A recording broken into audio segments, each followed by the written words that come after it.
Jacques Vincey, c'est d'abord une très belle rencontre, puisque c'est lui qui est venu vers moi, qui m'a offert ce texte, alors que je lui avais dit que je voulais jouer au théâtre, mais que je n'avais jamais commencé, donc finalement il aura été le premier à me faire confiance, et je lui en saurai gré éternellement.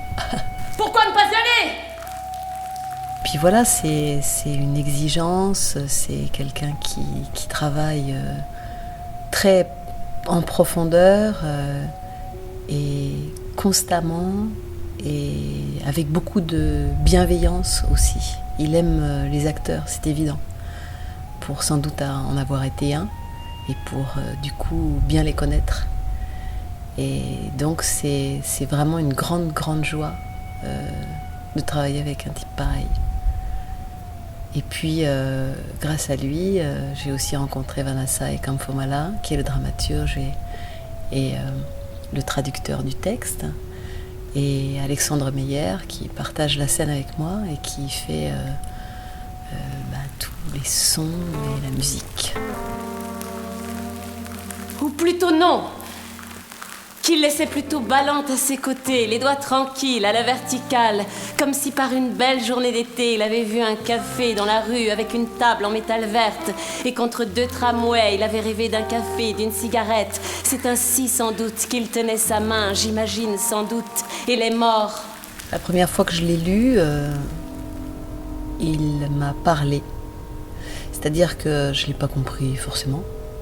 Mais moi, je ne suis jamais très effrayée par ce que je ne comprends pas, du moment que ça m'évoque des choses. Et en fait, c'est un texte qui ne met pas les points sur les i, qui est très poétique, très bien traduit, qui vous ouvre l'imaginaire.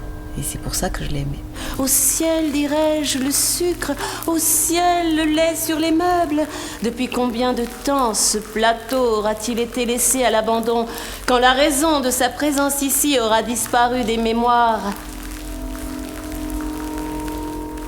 Seule en scène, oui et non, puisque je ne suis pas tout à fait seule, même si c'est vrai, c'est un monologue, ça a été difficile à apprendre, c'est un long travail, mais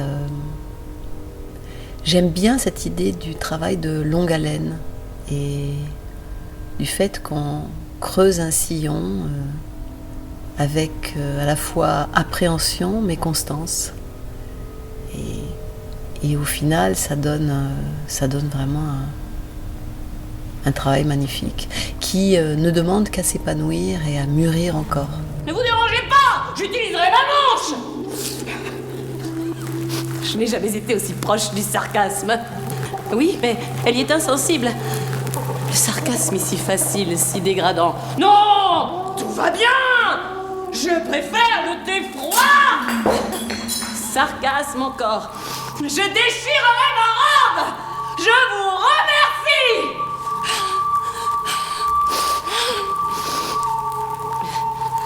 Je m'arrête là. Je me souviens très bien de ce moment où il a parlé de la glace et j'ai trouvé que c'était une idée géniale, mais je ne savais pas à quel point ça pouvait être beau. Et quand j'ai vu pour la première fois la glace en situation avec la lumière qui se reflétait dedans, qui la traversait et cette pluie incessante, j'ai vraiment pensé qu'on tenait quelque chose d'exceptionnel. Après, c'était à moi de me mettre à la hauteur de ce dispositif scénique qui est très fort. 1, 2, 3, 4, 5, 6, 7, 8, 9.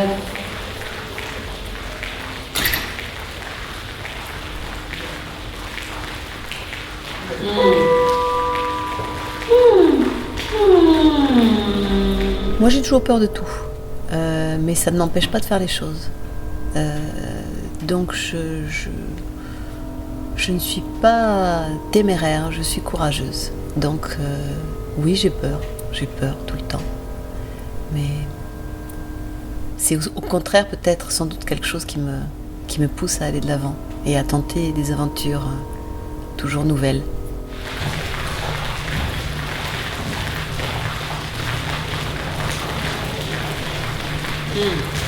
Bon, tends joyeusement ton arc jusqu'à la mort. Et tout va bien se passer, t'inquiète pas, je te confirme. De toute façon, moi, ma carrière théâtrale ne fait que commencer, hein, donc j'adore Hund. Un monologue, c'est très bien, mais pour moi, l'idée, c'est de faire des choses très très différentes à partir de maintenant. Je me donne 30 ans pour boucler la boucle et terminer avec Oh les beaux jours de Beckett, mais entre les deux, j'espère qu'il y aura Feydeau, j'espère qu'il y aura Molière, j'espère qu'il y aura, je sais pas, des tas d'auteurs que je connais pas encore, et des choses vraiment qui m'ouvriront des horizons dont je n'ai absolument aucune idée aujourd'hui. C'est joyeux, c'est joyeux.